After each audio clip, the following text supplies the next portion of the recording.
In the matter of prayer, it seems that we often view God as a gigantic vending machine in the sky who's going to grant us our wishes when we put in the proper tokens in the form of prayers. We expect to insert prayers, then pull on the knob and hope that God will dispense the goodies. The God vending machine becomes the object of our veneration. We tell the machine how good it is and how much we worship it and expect it to be good to us in return. The basic premise here is that God is outside us, and therefore what we need and want is also outside of us. If we believe that we are separate from God, the vending machine approach to prayer reinforces and deepens that belief. I prefer to promote the idea of prayer in its essence as a communion with God. What we seek in prayer is the experience of coexisting with God.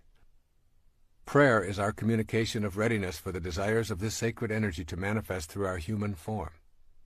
Therefore, the true experience of God does not change or alter God, but it changes us. It heals our sense of separation. If we are not changed by prayer, we have denied ourselves the opportunity to know the wisdom that created us. The search for happiness outside ourselves rekindles the idea that we are not whole and relegates prayer to the status of a plea to a boss God. We are then asking for favors rather than seeking a manifestation of our invisible, inspired self. Prayer at the spiritual level I'm talking about is not asking for something any more than the attempt to become a manifester is asking for something to show up in your life. What I call authentic prayer is inviting divine desire to express itself through myself. It expresses my experience of oneness with the divine energy. This may sound like a radical or even blasphemous notion, but is the source of all spiritual traditions.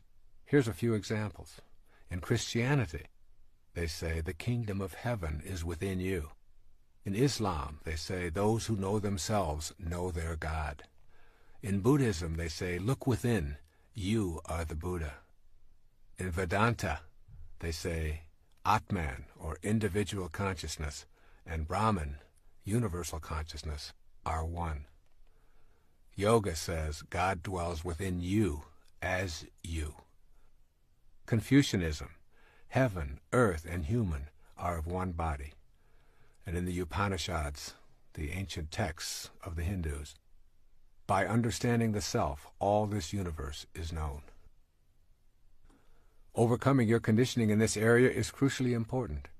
Replace thoughts about your experiences with the experience of prayer. For instance, praying in this sense can be a sentence such as, "Sacredness, guide me now," or "Sacred love, flow through me now," silently reciting instead of thinking thoughts.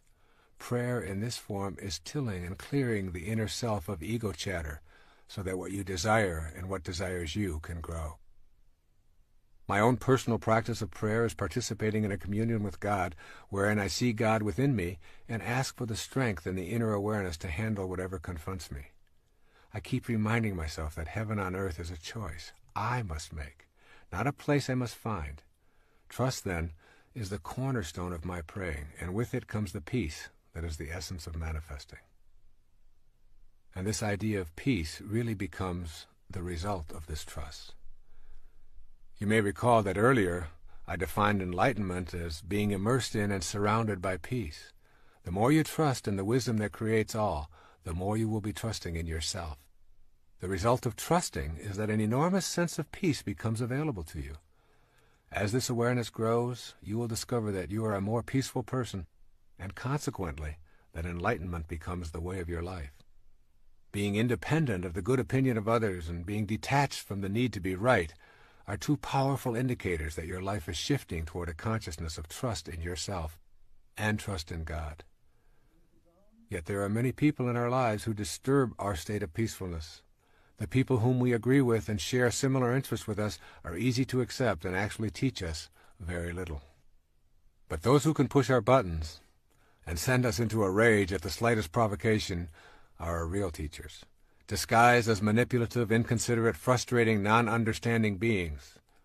The peace that is enlightenment means that you are not only at peace with those who share your interests and agree with you, and with strangers who come and go, but also with those master teachers who remind you that you still have some work to do on yourself. Peace occurs when your highest self is dominant in your life. When you begin to feel peace as the result of trust, you are enjoying a healthy soul. There are many things that you can do on a regular basis to make this second principle of trusting in the oneness a reality in your life. Here are a few suggestions to nurture trust in yourself and in that oneness.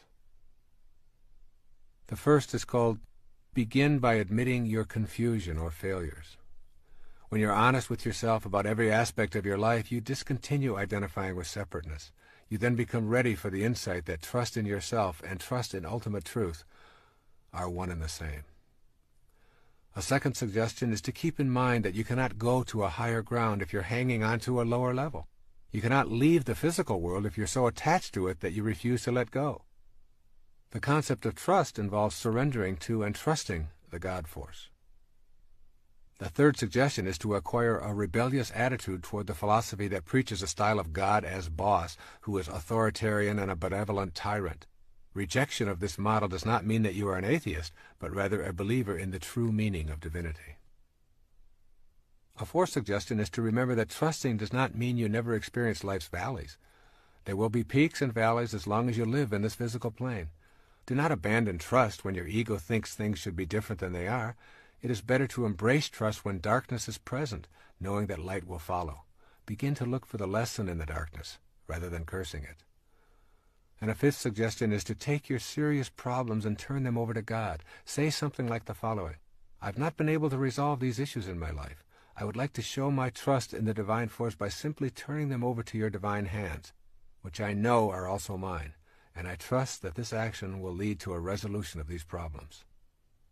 A sixth suggestion is to remember that the presence of complete trust is evident in your life when what you think and feel and do are all balanced and in harmony.